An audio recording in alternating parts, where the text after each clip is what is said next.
In 1978, the US government declared an ordinary-looking cargo ship, a Liberty ship from World War II, to be an American national monument. Operational to this day, the ship was one of the few to survive the D-Day Armada. The fleet were the first to move away from traditional riveting techniques to the new shipbuilding technique of welding, and the move paid off. Liberty ships could be built in 5 days, 20 times faster than their contemporaries. And yet the first few Liberty ships had one fatal flaw. They would crack. Dramatically. But the Allied forces knew who to turn to, the inconspicuous sounding C.F. Tipper.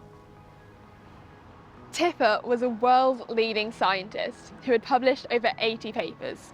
They had won numerous awards and honours for their research into metallic crystal structures, working at the Davy Faraday Laboratory at the Royal Institution, the Cavendish Lab at Cambridge, and right here at the Royal School of Mines.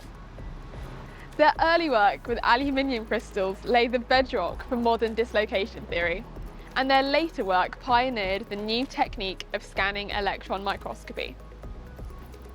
Described by colleagues as a researcher who clearly took pride in their work but did not suffer fools gladly, Tipper was a force to be reckoned with.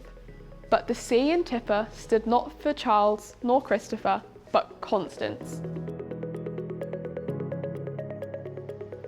The Tipper test, an end-notch experiment to test the strength of materials, is used in industry to this day.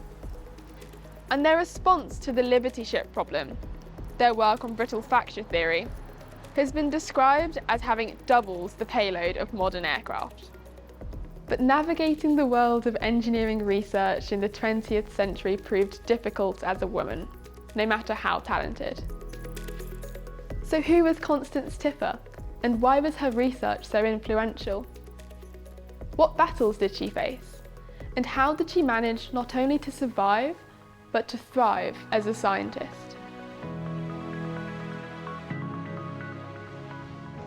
In this interactive display, I'll be discussing these questions, as well as interviewing other researchers from historically marginalised groups.